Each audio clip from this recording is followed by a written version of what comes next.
Welcome to Toronto Creative Podcast, where we talk to creative people, share ideas to help each other out, and build a community. So we got super talented Alba with us today. Alba is a makeup artist from Toronto, and she's got a very unique perspective because she has been in the game for not too long, but she has been very successful. So this will be a unique take, and I would love to hear. So Alba, thank you very much for joining us today. Thank you for having me. It's such a pleasure to be here. Yeah, I when we've worked together before, and when you mentioned that you've been at this game for not too long, and you just mentioned 3 years. I was like, wow, Alba. First of all, not only you're very talented, but also you've been very successful. So why don't we talk about that? How did you become a makeup artist? Let's start with that. Yeah, it's an interesting story. I never thought about it up until I was 25, which was the year that I moved to Canada. Okay. I finished university for business in Athens. I did that for about a year, and it was not something that I ever saw myself doing, but my family I was born in Albania, born and raised there up until I was 5. So my family... And then you moved to Greece? Yes, I moved to Greece with my family at that age, and my parents had a difficult upbringing when they were kids growing up in Albania. And so for them, the most important thing was education, and for me to have a job that is stable, safe, and I was always creative, and I always loved the arts in general, but it never felt like something I could do. Did you dabble on it at all? Were you doing your own makeup, or when you? So I was doing my makeup I started doing my makeup when I was in middle school because I had acne. Oh, okay. And I wanted to cover my pimples. So that's literally why I started doing makeup. But then I started liking it because it was just it was fun, it was creative. And then I started doing it for my friends. Sometimes I would do their Halloween makeup, or if we had to go somewhere at a birthday or an event. And I was kind of naturally good at it, but I never thought about it as a career. And my friends would be like, why don't you do that as a job? But in Greece, it's not the same. The creative industry is not as rich as it is here. So it didn't feel as exciting to be a makeup artist in Greece. But then when I decided that I wanted to leave Greece and come to Canada, I didn't want to keep working in business because that's something that I never really liked. So did you graduate from the business program? Yes, I did. Oh, you did? So you were actually working in the industry? Yes, I worked for Unilever. Oh, wow. For 6 months. On their business? What were you I was doing marketing and supply chain. Okay. It was a very entry-level job. Okay. So I did see that part a little bit, but I just could not imagine doing that for the rest of my life. Yeah, so there came a point where I was like, oh my God, if I stay here and I keep doing this is going to be my life. That's it. I can't do this. So kind of leaving Greece and going to Canada was my way of starting all over and finding something different, because I knew that was not it for me. Mm-hmm. And then makeup was kind of the way, the easy way, I guess, for me to get into the creative industry. When you planned to move to Canada, did you know that you were going to come here and pursue makeup artistry? Or that's when the seed was planted, but I wasn't sure yet. In my mind, that was an option? It was an option. I started thinking about it because my uncle and aunt lived here when I first moved here. Yeah. They're back in Greece now. Oh, okay. But for the first 2 years I was here, they were here. So my aunt kind of suggested it because she was in the aesthetics industry. Mm-hmm. But she suggested it as doing event makeup or doing makeup for birthdays or doing wedding makeup. So I'm like, for me, it was better than working in business. Yeah. It was more interesting. So that's kind of when I started thinking about it. And then as I started doing my research and looking into makeup artists out there, I remember discovering Pat McGrath, and I saw the makeup that she's doing for the biggest fashion shows in the world, and I saw the colors that she's using and the different textures and these crazy beautiful looks, and I'm like, oh my God, makeup can really be art. It can really be so creative, and there's so much you can do with it in North America, I guess. So then I started finding it actually interesting, and I started looking into it.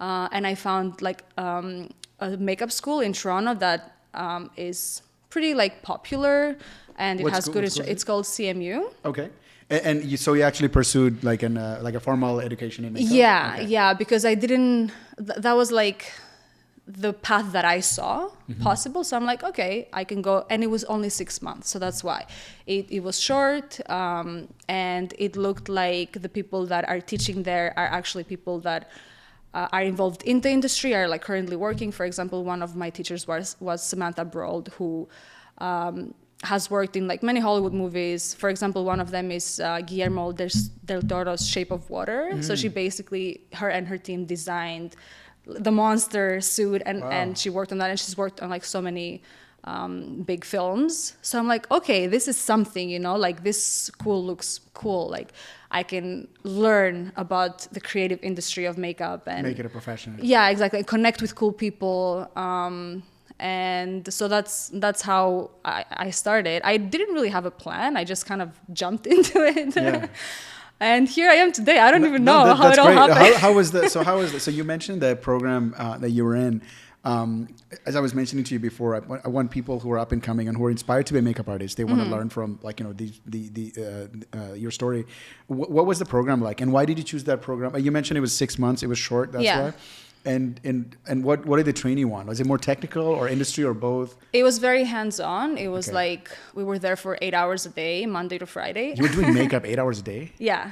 It wasn't just great. Like we were learning for sure. We had like theory, but we also had practice. We would practice on each other. Yeah. So I liked that. I love that it was very hands-on. And then the fact also that we had instructors that are actually in the industry and have worked with like cool productions and have done cool things. You know, I found that awesome and intriguing.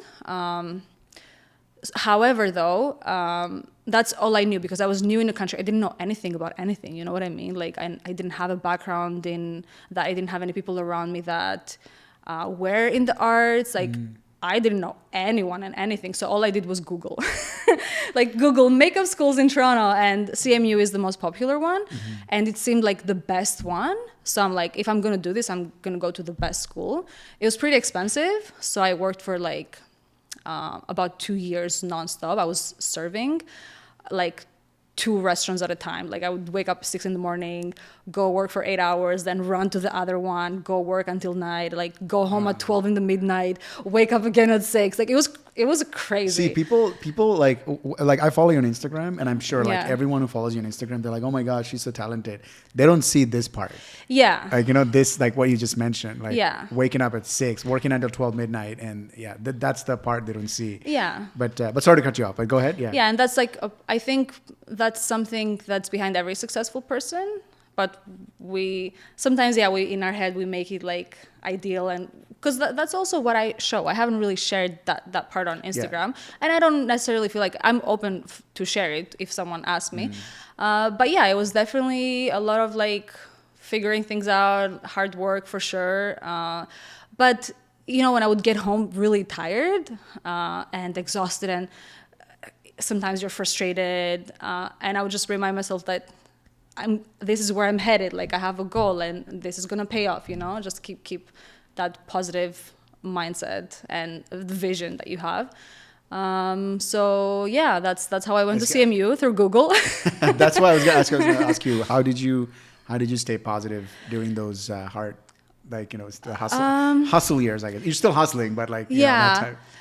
Honestly, I think it comes naturally to me. Because it's funny because like people are, I hear it so often for people. They're like, you're so positive. How are you so positive all the time? I don't know.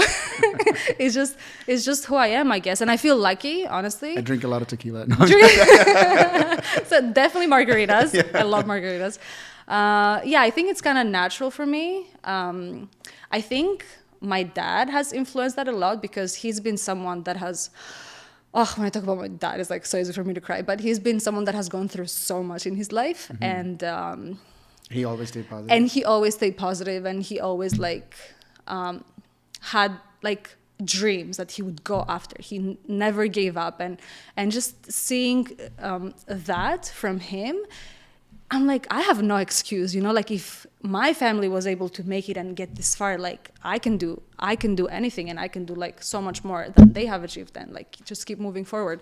I think my dad has been a big influence. Great. Shout out to positive dads. So one thing I want to ask you about your dad, is that something like you kind of watched him and you learned, or did that kind of like, he kind of like taught you guys that? It was a Or kind of bit of combination combination of both? Okay. because I think that no matter how much someone talks to you about things, it's different when you see them do the thing, you know? So I would see my dad like always going for something more, always like pursuing bigger things, even if the world around him like told him that's impossible and like people didn't believe in him or like people were scared. He would take risks that no one else would take in his surrounding environment. And I saw that pay off. And I saw his like will and drive and determination. And that was so inspiring, you know, and that kind of got distilled in me, I guess, you know, like without me really trying, it just so happened naturally. Nice. That's great. What's the so after the makeup artist, you graduate from the program. Mm-hmm. How do you like what's going on after that?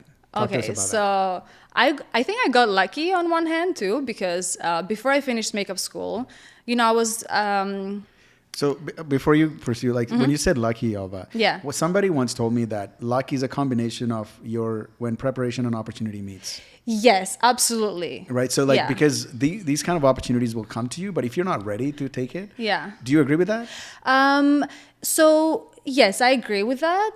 I think like I'll tell you how it was for me and Yeah. like why I think luck plays a part. And I don't know, sometimes it can be divine intervention or whatever people believe, you know, but for me it was like I was definitely determined, you know, like I wanted to find a way and I didn't really have a path, so I had to make it up, you know. I'm good at problem solving. So I was like, okay, I'm going to finish makeup school soon. I want to connect with some people. How do I do that? Instagram. You know, social media is like such a huge tool. Instagram has been a game changer for me. So I was following all of these artists that I like and inspire me on Instagram, and I started looking for makeup artists in Toronto. So I found this makeup artist. Her name is Angela Lee. We're really close friends now. Doesn't she work with Nick? Yeah. Her and Nick, they're partners. Oh, okay. Yeah. Yeah. I didn't know. I know she worked with her, but I didn't know they were. Yeah, that's great. Yeah. So yeah, Nick's a photographer. She's a makeup artist. So they work together a lot. Not anymore as much as they used to, I guess. But yeah. So you randomly just slid into her DM? That's exactly what I did. So she worked with one of my instructors, Nili, at a fashion project. I don't remember, was it fashion art? I don't remember exactly what it was, but I remember seeing the work and being like, oh my God, this is so cool. And then I checked her page. I really liked her work. She looked like a really cool person. So I messaged her. I was like, hey, I'm a new makeup artist. I'm going to finish school like in a few months. I would love to assist you for free so that you can get to know me, see if you like my work, see if you like working with me. And if you do, we can keep working together. So she's like, okay. So she invited me at her studio to come and assist her for a photo shoot that she was doing. And we clicked. And she liked my energy. I liked her energy. And then she had more work coming up. So she kept bringing me on to assist her. And she was at that point working in fashion mostly. Mm-hmm. And I had gone to school for film makeup as well. And film was a world that she hadn't really explored. So I was like, oh yeah, there's this whole part of makeup, the film industry.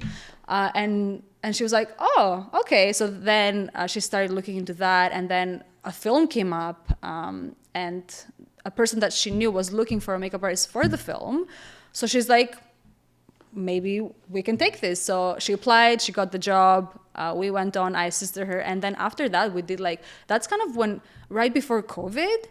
And it was great timing because after we did that, COVID happened and nothing else was open in the makeup industry except for film productions. So we did a lot of film the 2 years of COVID, which was so great because it was not a good time for makeup artists. No. You know, like a lot of people lost work. And it was great that we were able to get into film at that exact point where film was actually still going.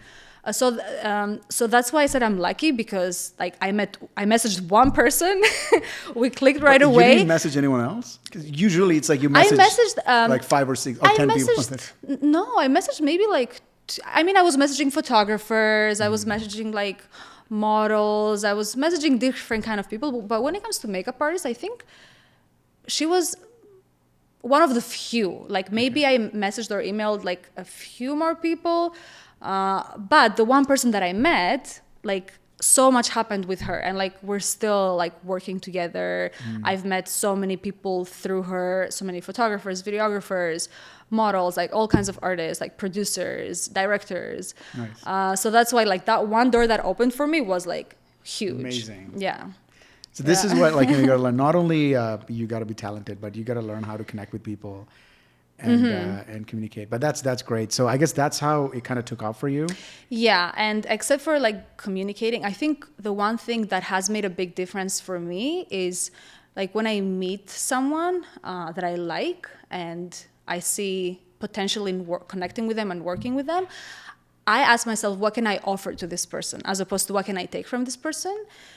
Because when I have something to offer, that's when that person is going to want to stick around, you know, like everyone wants to take, but it's about like, what do you have to give? And so that's where that's where I'm always focused when it comes to connecting and networking. What do I have to offer? And that's what I put forward. Wow. That's very profound. Yeah. Seriously. How did you, so like, what would your, like if someone's starting out in the makeup industry, what would your advice be for them? You mentioned a lot of things already, but somebody comes up to you right now, what would you say to them? That's a good question. I would say, first off, become familiar with the industry. So Instagram is a great way to do that. Find artists, see what artists you like. What do you like about them? Who are they working with? What are they doing? How are they doing it? Like, just expand your knowledge of the industry. So you get like kind of a bird's eye view of what the industry looks like. And then whatever attracts you the most, let's say it's fashion or it's film or whatever it is, then you can focus more on that and be like, okay, who are the more prominent people in this industry? And obviously, like if you're just starting out, you can't reach for the top people right away. I mean, maybe in some cases you can. And if someone wants to do that, go ahead 100%. It's definitely easier to connect with people that are like a bit more entry level, let's say, or like more in the middle of their career, depending on like where you feel you stand. Find someone that is like a little bit ahead of that. Ask yourself, what can I offer to this person? And then reach out. So for example, you can find photographers that are starting out and you already like their aesthetic and you like their work, and offer to do a creative shoot with them. You know, put a mood board together of something that inspires you. Don't just send a message and be like, hey, I want to work with you. Like, make it, put some effort, you know, like make a mood board, consider maybe some models, or even find a model if you can. Like, make it as easy as possible for them to say yes, and be like, hey, this is, I'm a makeup artist. I'm just starting out. I would love to do a shoot with you. I have this mood board put together. This model is willing, but if you want, we can find another model, blah, blah. And just like reach out to people, but reach out with something to offer, like offering something, you know? That's amazing. That's very, so how did you, what you did was exactly how it should be done. How did you learn? Like, is this kind of taught? Because this kind of like reaching out to people, they call in the business world, you probably know this, they call it business development. Yeah. Right. You know, like how did you learn that? Is this like self-taught completely?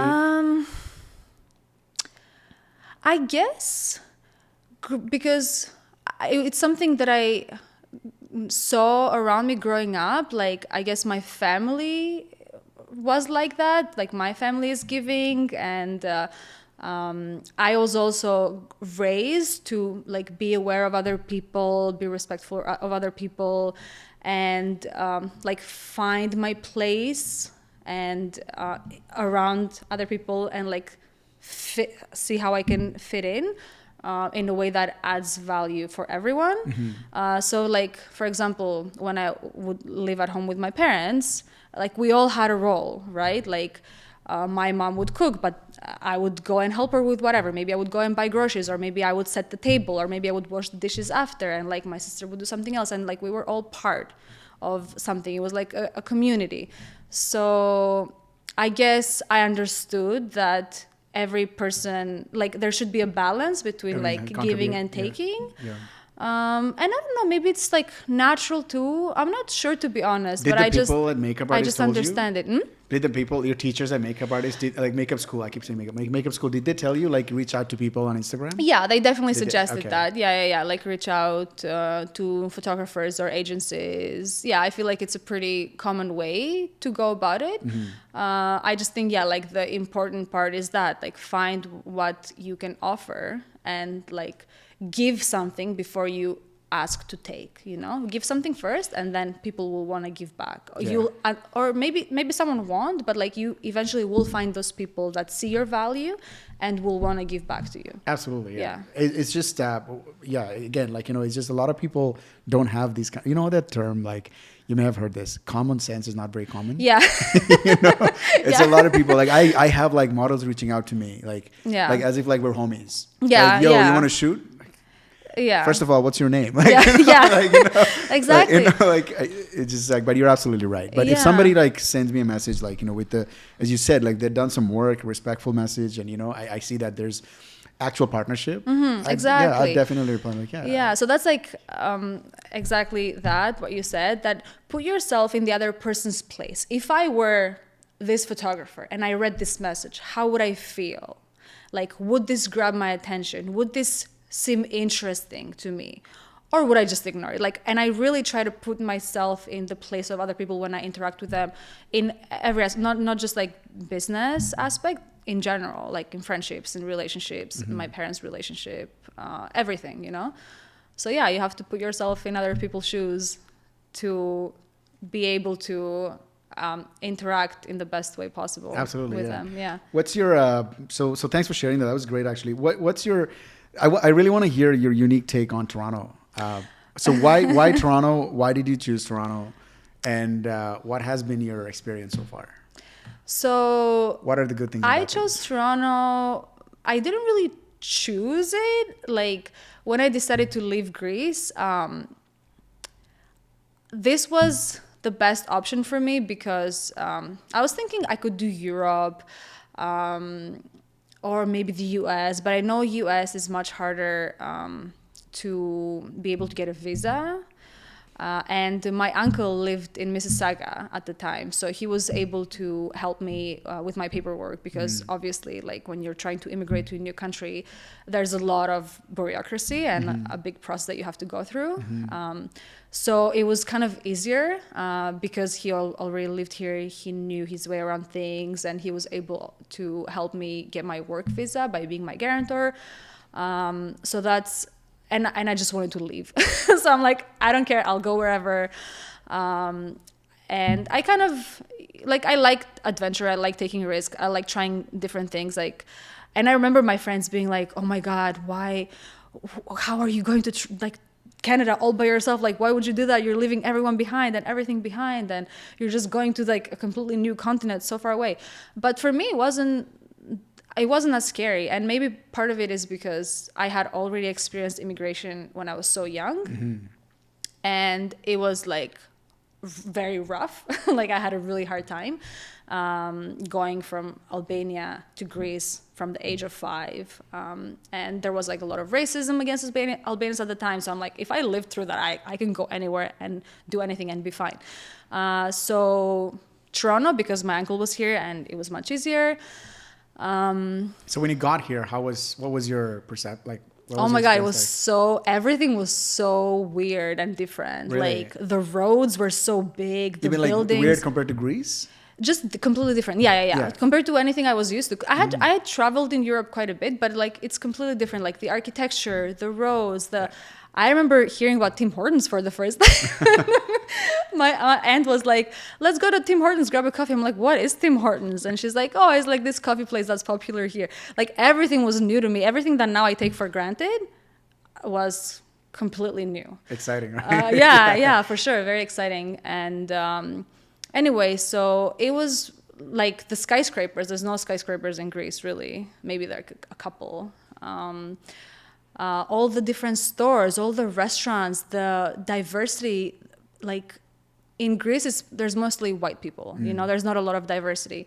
And even if there is like, even the little bit of diversity that there is, like for example, immigrants, you see them, in very specific positions. Like maybe they'll have like a small business of their own, or they will do some sort of labor. Like it's hard to see immigrants in exactly like in positions like, I don't know, working at the bank or working in a corporation and having like a good position, you know? So it was very, very eye-opening being in Toronto and experiencing such a different side of the world and of humanity. And also not everyone's racist. That was the first time. Yeah, I'm like, oh my God. Exactly. Yeah, for sure. And then even when it comes to homosexuality, like for sure. Is homosexuality banned in Greece? Or is this frowned upon? It's not banned, but it's definitely, people are much more close-minded. Like, I wouldn't. Is Greece a religious country, like Greek Orthodoxy? Yeah, Christian. Yeah, Orthodox Christian. Yeah. Younger people are definitely more open-minded, but in Greece you can get away with homophobia much more than you can get away here. Here, if you make a comment, you're going to get a big like backlash. Yeah. In Greece, you can get away with shit that you shouldn't be able to get away with. It's all over Europe. Like people talk about that.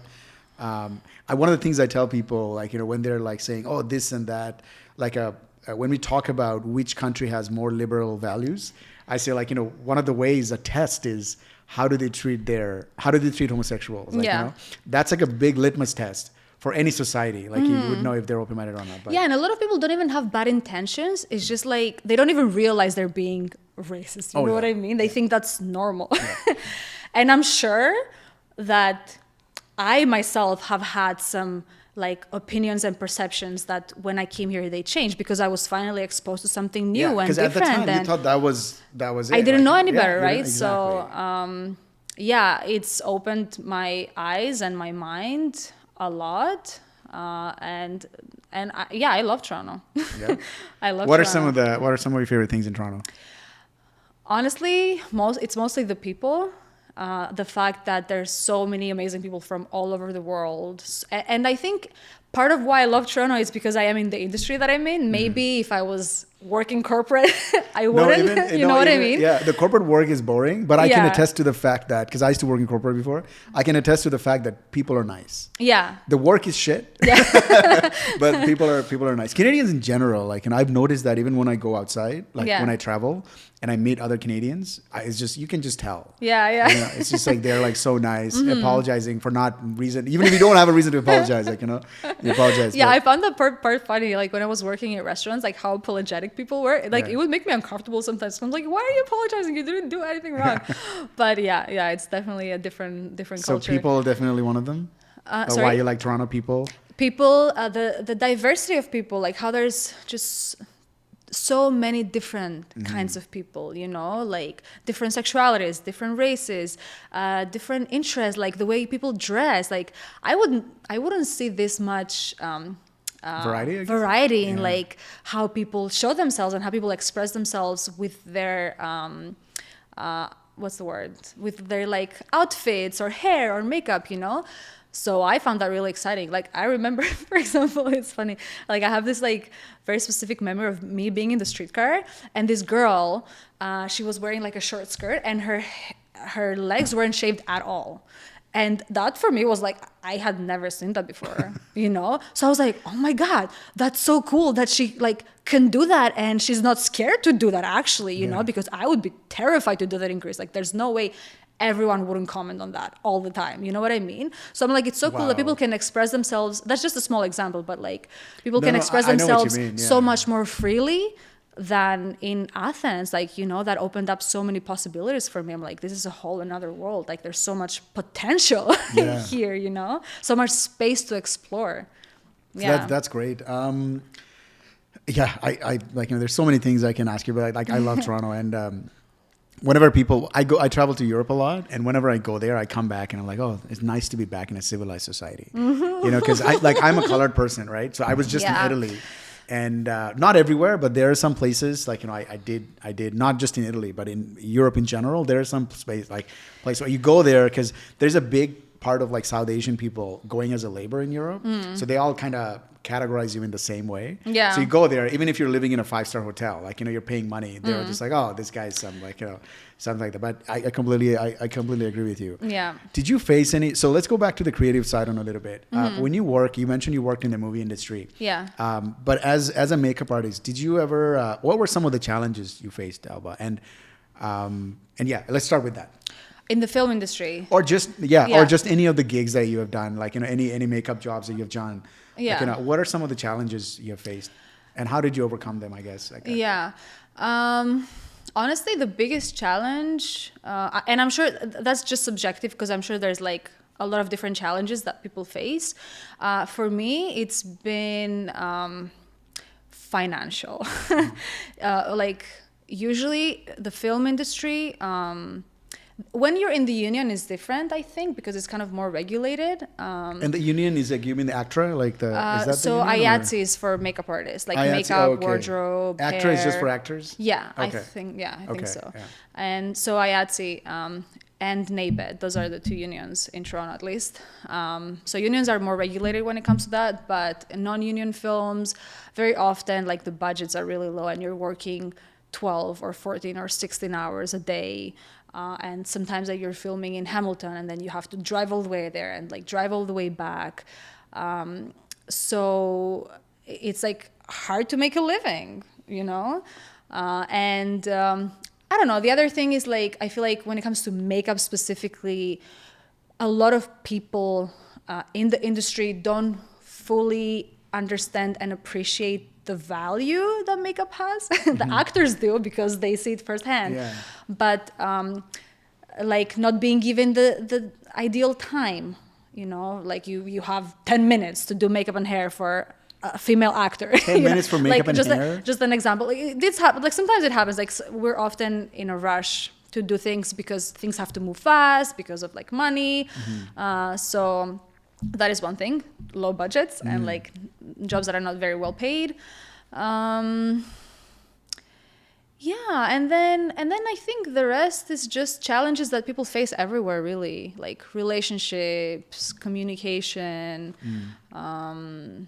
Yeah, but it's definitely been primarily, like trying to make a comfortable living out of doing this job. And a consistency is another thing, right? Like if you're a freelancer, you don't have consistent work. Like you don't have like a 9 to 5 where you have a salary. It's day to day. Like you book a film for a month, but then you have no idea what you're going to do after. Maybe you won't work for a month at all, or you won't work for 3 months, or like you never know how it's going to be. And it takes time to like build your clientele and have steady work. So I guess that's the price we pay for doing what we love. Yeah, no, it's definitely worth it for me. But yeah, that's it. So when there are times, like I know exactly what you mean when you say that, there are times where like it's like feast or famine. Like sometimes I would have like every day of the week I'm shooting, and there would be like a couple of months I haven't shot any. Like, and you're like, oh my God, I'm never going to work again. Yeah, I'm going to get starving. Like, or should I go back to my corporate? Where's that degree that I got 5 years ago? So when that happens to you, Alba, like how do you stay, like, I know you're generally a positive person, but how do you kind of keep positive, like stay positive and it's hard. Break through the, like, is there anything you do like in general? Yeah, it's like it's a lot of figuring out, because I've only been doing this it's going to be 3 years in August that I've been doing makeup full time. Seriously, almost. Congratulations on being successful in 3 years. I've known makeup artists like doing it for like all their life, and they're still like, yeah, I can get a break, but so. Yeah, I definitely look back and feel really, really grateful for it all. Thank you. So the past like 3 months, for example, have been pretty slow for me. And that means I don't have income, so I'm like using my savings and I'm like, oh, when is more work gonna come and how can I find more work? But like I have a lot of free time to like think about things and reconsider things and like sit with myself and I don't know how you feel, but like I'm someone who is like so used to being on the go all the time and like always doing something, and I don't think that's necessarily good. Why not? Because sometimes it's just like this need to always like be productive and be doing something and like I see what you're proving saying. yourself. I don't know. And not for a good reason. It's just Busy for the sake of being busy. Like, busy for the sake of being busy. So, and I definitely catch myself like, because I have the luxury to enjoy one day of doing absolutely nothing and just enjoying myself and enjoying my free time and going for a walk and like ordering a nice meal and watching my favorite movie. But it's so hard for me to do that because I'm like, I should be doing something else. I should be like working on my website, or I should be messaging photographers, or I should be planning a photo shoot, or I should be like looking for jobs online. I don't know, something. I should be doing something, like, you know? I know exactly what you mean. So like, Yeah, it's scary. it's like this anxious feeling of I need to be productive, not from a space of calm and being grounded and like having a vision, but more like I need to be doing something. Like you're cornered, like, you know, and then Yeah, exactly. And like this, like being in a rush, like time is running low, and like you have to get somewhere, but like you're behind, you know? So when I'm not busy, those feelings are like so much more exaggerated than usual. And so I'm trying to sit with them, like, because being positive is important, but we are human and we experience all sorts of emotions, and they all have their purpose and they're all important. So what I've been telling myself and like trying to do this past 3 months that things have been kind of more slow is to just reconsider my relationship with these feelings and be like, okay, like where is this urge coming from, and like where is this guilt of like not being productive enough coming from, and like what do I actually need right now, and like what are the best steps for me forward, and like how can I take advantage of this time in a different way since I'm given all this time. So what I've been doing, for example, is I've been going for a lot of walks more often. Like I live close to the lake, so I go by the water all the time, and I've been going to the same spot again and again. So I've been paying attention, you know, to the trees around me and like the rocks and like what's there and the people that come by and what they're doing, and like looking at the sunset and just like taking that time and space to just be present, kind of, and learn about myself a bit more by holding that open space and like having all this time to not be busy with other things. And it's been really cool, actually. I feel like these past 3 months, I've learned a lot about myself, and I've discovered parts of me that I hadn't really been in contact with before. Like I'm dancing more, I'm looking around me more. Are you a good dancer? Everyone's a good dancer. No, I'm not a good dancer. Everyone's a good dancer. What makes a good dancer is dancing, you know, like our bodies are, and dancing is actually something I've been thinking about a lot lately, because it's something that we naturally do as kids, right? And then at some point in our life, we learn that you have to be good at it in order to do it, or else like you're going to embarrass yourself or something terrible is going to happen. And that's not true, you know? And dancing and singing, I think they're both so healing for the body, because if you look at like our ancestors, that's something that came naturally for them. And like, for example, in my culture, we have this type of music. It's like polyphonic, I think it's called, where there's no instruments, just voices. So there's a bunch of people singing together, and every person makes a different sound that kind of sounds like an instrument, and then there's one person like that does mostly the vocals. Anyway, so growing up, when we would get together for dinners, we would always sing. My dad and his brothers and like his mom, dad, like our family would sing those songs. And it's like a common thing for us to get together and sing and get together and dance. And that's something that, for example, I don't really see here as much. Like there's a lot more dancing and singing in Greece and in Albania than it is here. But that is such a profound way to connect with people and with yourself, you know? So that's one thing that I do by the water lately with all this time that I have. Randomly? I literally go there, play music and dance. And I've been challenging myself when there's people around me to not stop and be shy, like I'm doing something wrong. So do people just stop and look at you? Like, I've seen like a few people that will look and will feel awkward and leave. And then I'm close to, I think it's like a yacht club where people have their boats parked, and then there's some people fixing their boats. So they can't go anywhere. They're just there. They're doing something. So I'm like, okay, well, if you want to look at me, you can. But I try not to look at them because I don't want to like get too self-conscious. But so I don't know what they're doing, but I'm dancing. Wow, that's really brave of you. Seriously, I would love to be that open about myself. I sing and dance in the shower. Yeah. I don't think I'd ever I would love to do it in public, but wow. It's like a challenge. That's great. Yeah. One thing you mentioned, Alba, was you were trying to, you were thinking a lot during this downtime. And one of the things you're thinking about was, why do you feel the urge to be so busy and productive all the time? What did you come up when you were thinking about that? Because I feel that same way. Yeah. And I've been exploring that too. Like, I have different theories. Yeah. So one of my theories is that, first of all, I believe in generational trauma.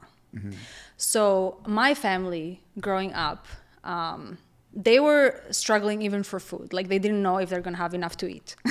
So that's pretty major for a human being to experience. You know, that's like really intense fear to not know if you're going to be able to eat tomorrow, or like to have your kids and not be able to feed them. Like your kids go to school hungry, you know? So I think that our body stores trauma, and that can be transferred even through DNA. I don't know. There's science to it that supports that it's possible. I definitely believe in it. So I think that's one thing. We can like be born holding that stress. So you think you kind of like had that like stress, survival like mode where like you feel like you're in danger and you need to survive. And I think another one is like by being exposed in an environment like that. Like for example, because my parents grew up in poverty, when we moved to Greece, as immigrants, they were still struggling because it's really hard for them to get a job that is paying more than minimum wage, and also even like human interactions, they're being like looked down upon and talked down to, you know, all of these, and they're really stressed about paying rent and bringing food on the table. So they come home and they're stressed and they're frustrated and they're angry. They're all of these like intense emotions. So when you're a kid and you're exposed to an environment like that, I think that's kind of that becomes kind of your default, you know. And then sometimes even when you get out of that environment, it's still a default, because when I actually sit down, take some breaths and think like, okay, am I actually in danger? Is there something that's actually really urgent right now? The answer is no, you know, but my body doesn't react like that. My body is like this, you know? So it's a lot of unlearning. Wow, that's really interesting. Yeah. So did you say, okay, so yeah, that could make sense because, my family, like, you know, I come from poverty as well. I grew up like basically in welfare with my family, my single mom. But yeah, that's really interesting, Alba. What was the other thing? You mentioned you come up with two things. What was the other thing? So yeah, the generation trauma was one thing. Yeah, the generation trauma, or like growing up in an environment that's really stressful. Yeah. And then the other thing, sometimes I think that humans naturally have this, and maybe that's not true for everyone, but it is for me. It's like this need for more, kind of like I feel like we always want to be evolving and growing and changing and like move on to the next thing and discover something new. So that's another thing that I feel I'm like, there's more, like what else is there, and just being like curious. That's not necessarily bad though. However, that doesn't need to come with the stress aspect. So like I think wanting to be productive, I don't know if productive is the right word, like, I guess creative, wanting to be creative and like explore more and discover more. Wow. Yeah, that's really interesting. Yeah, I know. Thanks for sharing that. I've been thinking about it and I couldn't come up with that. So that's great. So that makes sense to me actually, because I same thing. Like I know most of the, I would say, I don't want to say everyone, but majority of the Canadians don't have the problem of not knowing what they're going to eat the next day. You know? Yeah. So like, and it's also something that is like so ingrained in our culture, I think, like what people define as success, for example, right? Like what do we define as success?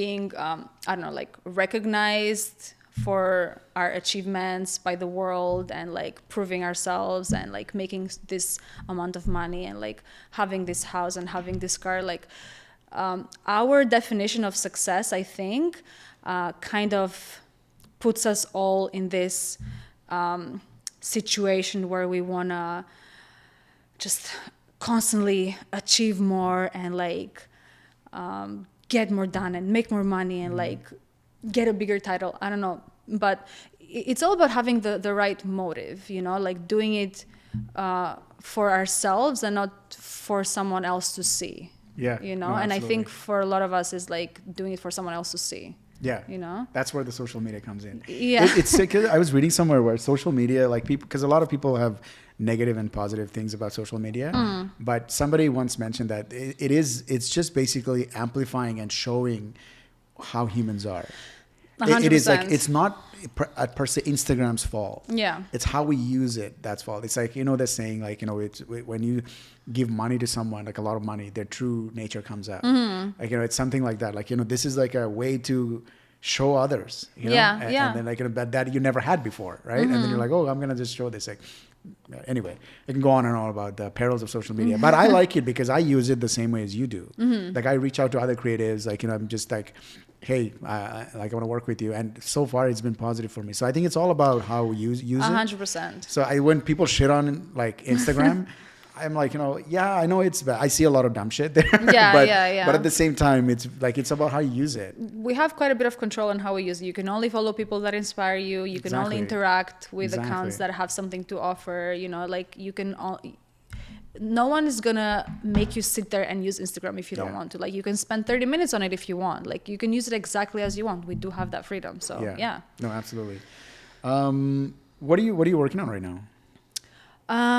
Right now I'm working on building my beauty portfolio more because I want to do more beauty work in general, and I'm also experimenting.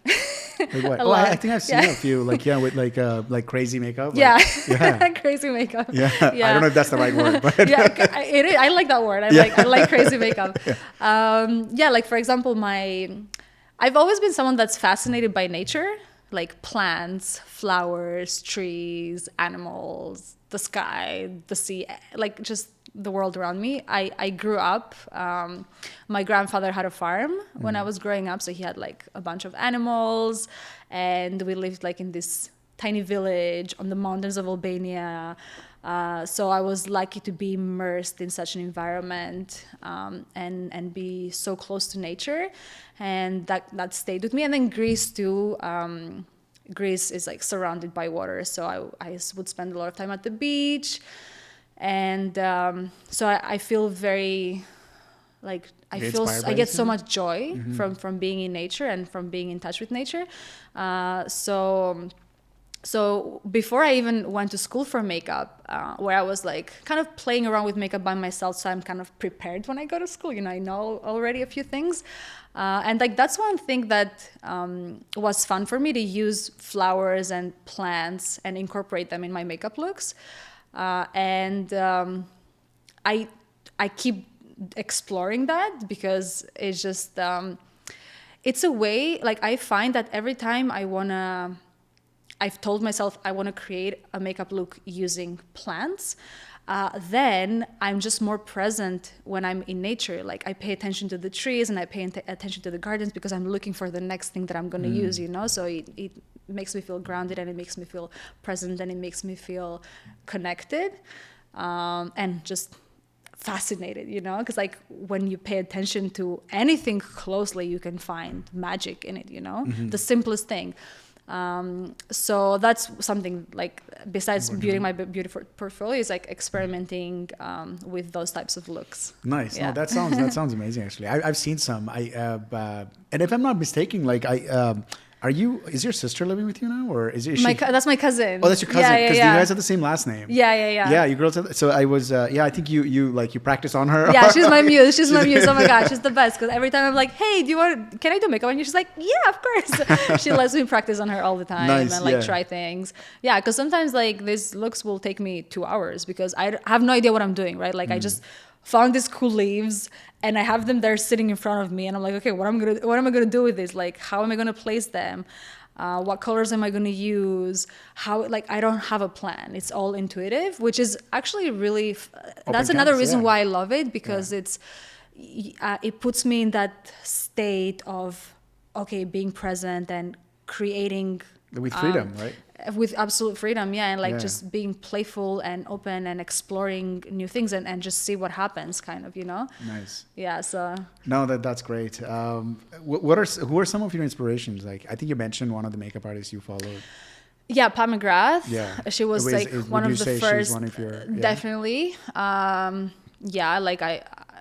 She draws inspiration from like so many different places and things. So she is definitely one. And Alex Box is another one that I really admire. And she's one that takes makeup to another level. Like, it's not just makeup anymore. It's, I don't know, she calls it like creating identities. So she uses all kinds of materials that you would not normally think as like what? Makeup material. Like, she will use fabric, she'll use soil, mud, branches, all kinds of anything you can imagine, bugs, like anything you can imagine. Oh, wow. And she has, I think, a similar process where she's present with the elements and she intuitively creates something on the spot. So she's another one that inspires me. And then what are some others? I like It's Maya French because she has also like a very unique, edgy look. I love her use of colors and how she like alters the features of face. And I like how she uses prosthetics too, but for beauty and fashion. And then I don't draw inspiration just from makeup artists. Like anything can be an inspiration. Absolutely. Like, it can be music, it can be a movie, it can be a cool texture that you saw on a rock. I don't know, literally anything. Yeah, no, absolutely. Do you see makeup like I know makeup has changed, like the industry in general has changed a lot. I see a lot of people, like you mentioned, they're experimenting with new stuff. Yeah. Like, this didn't happen like 20 years ago, right? Like, I didn't see like makeup, like it was just like, put on some powder and whatever, like, and just go in there, unless you're in the movies or like the movies. But I see a lot of people experimenting now. Where do you see, like, how do you see this going in the future, Alba? Like, what are your thoughts on that? I see a lot of, I personally am curious about the digital aspect of makeup, because I see like Alex Box, for example, is experimenting with like digital identities and like what does creating. That mean? So I don't even know if she knows exactly, because it's like it's like this, the whole AI thing is pretty new, right? So she's now exploring AI as a tool and see how she can create new identities and new looks using AI. So she creates everything in like online, digitally, in an app, the whole face, like the whole person. And then so she creates like a face, and then she will like create different colors or textures, lines on the skin. Her work is very unique, so there's not even a way to really describe it for me to give you an idea. But digital makeup, I think, will be interesting. I don't know. So when you say digital makeup, like you create something digitally and then you kind of put that on a person? Yeah, so I think... Is that what you mean? Yeah. Okay. That's one thing. Like, you can create a whole person. Yeah. And then do makeup on them. And basically, okay. Or you can create some sort of a mask that you can put on different like characters, because I don't know if we you know, the metaverse, how like you can have a digital identity and then you can like buy outfits for your digital identity, and you can have like different hair or different makeup or have like different any belongings, kind of like a second life identity. Yeah. I was even thinking, like, when you mentioned that, I was thinking the first thought that came to me was 3D printing. I'm like, if you design something and then you 3D print it and then you put it on. Yeah, people do that. Yeah. So that happens. That is a thing too. Oh, I arrived at it independently, but that's already happening. Yeah. Wow. Some people are doing that too. Wow. 3D print stuff. Yeah. And use those as That's great. So you think it's going to be more digital, obviously? And I think so, because it's something that's new and people are going to be curious and they're going to want to explore that. And it's hard to imagine what the world will be like. Yeah. Or where we will have like a second online identity. I mean, we already have an online identity, but it's like so much more abstract, I guess. It's like online presence. But I don't know. Sometimes I think, will there be a time where we're literally going to wear these virtual glasses and suddenly like we will be immersed in this digital world, but we will have like a digital body, you know? So in that case, the avatar, you can't sit in the mirror and do your makeup. So you'll like have a digital makeup that you're going to put on. You're going to be like, okay, what makeup do I want to show myself with today? And you're going to interact with other digital people in this like digital world. I don't know. To me, that sounds like something that will happen, but who knows? are you worried at all? Um, Because you know all these things about, because there's AI can generate a photograph. So I know this app where you can take a selfie and then you put it up and you basically tell them how you want your picture to be. Yeah. Like, I want my face in a body and it's in this kind of lighting, like Rembrandt, like if you like, it's 3D lighting from the right side, and I'm sitting in in front of a boat. Yeah. And it will just boom. Yeah. Like, right away. And it's exactly looks like, because you uploaded your face, it knows how to shape that face in that lighting. Yeah, it's pretty wild. So right? so like a lot of photographers are like, oh my God, like there's the people, I think it was in Japan or I forgot where it was, Korea. They had this company, they needed headshots, right, for their employees. And all they said was just like, we're going to have this template. All you got to do is take a selfie and put it up, and they will put it on that template. Wow. So everyone kind of looks like, very like uniform, which is what the corporations want. So like, you don't need a headshot photographer anymore. Like, so a lot of photographers are worried. And you definitely heard, like, people are worried about their jobs because of AI and Absolutely, all of that, right? Yeah, So does that worry you? Do you think about that? I definitely think about it. And I definitely think it's going to change a lot of things about like the way society works and the kind of jobs that are out there. And and even for artists, for sure. I just think there's no going back. Like, you know what I mean? It's already happened and we can't avoid it. We can't stop it. So we can either dwell on it or we can find a way to incorporate it, like either find a way to use it or decide personally what are the steps that we want to take from now on. But yeah, it's definitely scary because, it's scary and exciting at the same time, I guess. Because it might open up new possibilities, right? Yeah, and those possibilities, some of them are definitely going to be great. Just like everything else, it will have good aspects and bad aspects. I just don't know how prepared we are for the power that it has, for us to like actually use it correctly, to use it in a way that's beneficial for humanity, I guess. Yeah. Yeah. No, that's always a worry. So a couple of last questions I want to ask you, Alba. What if you were to go back 5 years ago? And you started 3 years ago, but I'm going to go back 5 years anyway. What would you tell Alba 5 years ago? What were some of the things, like, do's and don'ts? Do's? Everything that I did is a do. So I guess I wouldn't have to tell her because she would do it anyway. And then don'ts? I would say don't worry that much. Yeah. Like, just, you don't have to worry that much. Just like enjoy what is now more, because everything will work out. Yeah. Yeah. No, good advice. And what makes you happy? Oh, so many things. Where do I begin? Well, this is the first top 3 things. Top 3 things. People, like people that I love and love me back. People that I feel close to. nature, like trees and birds and animals in general, the water, the sun. Oh my God, the sun, Why the sun? sunshine. Why? Oh, I don't know.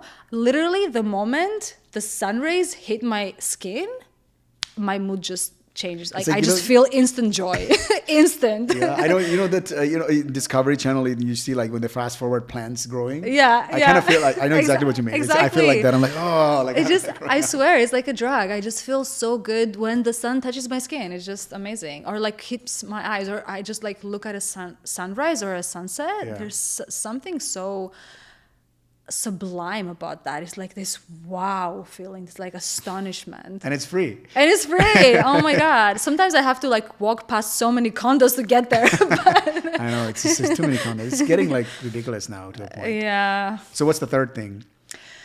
The third thing, the mystery of it all. You know, just how there's like so much we don't know, so much that we haven't yet discovered and explored. All the potential, you know, like there's always something new. There's always something different. There's like always something to explore, always something to learn. So I think that is so exciting, you know. Yeah, no, like this absolutely. world is never gonna get boring. Yeah, I know. I don't know how people get bored. And life is never gonna get boring. Yeah. I hear what. Are you still dating an artist? No. Oh, okay. I was gonna get there because it's like a creative side, but I was gonna Yeah. ask you how it is to. But you've dated an artist for a while. Yeah. Was there any? How is it? Like in a way, I'm sure you mentioned that you get inspired by a lot of things, Yeah. right? What was that? Was that like how was that? It was definitely inspiring because it's someone that whose art really inspires me and I really admire. It's someone who his ambition I really admire. So yeah, I learned a lot about art because they exposed me to a bunch of like artists that I wasn't aware of, and then also that joy that comes out of creation, like creating together, was really fun. Yeah. You know, for like both of us get in that state of flow and like paint together or like just do something creative together. Nice. It was really Yeah. awesome to share that experience.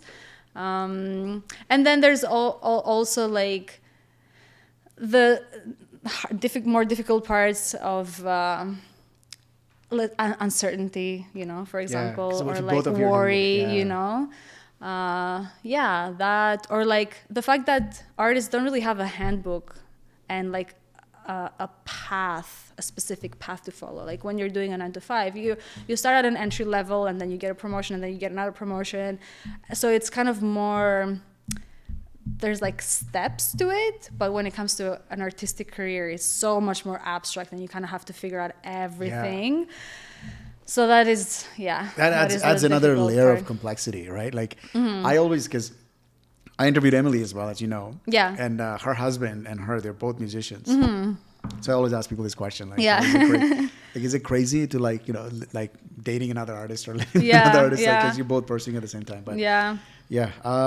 So thanks for sharing that, Alba. I think we Of come to the course. end of our interview, but yeah. And I guess, do you have a website? Because I'm going to post your Instagram. Not on the website. yet, but I'm working on it. Okay, like I'm gonna post Yes. your Instagram on Okay, the YouTube amazing. video, and yeah, if they want to follow you, I guess they will follow you through Instagram. Okay, Thanks again, amazing. Alba. Thank you so much, Jack, for having me. Thank you. This It was an great. amazing interview. Thank you.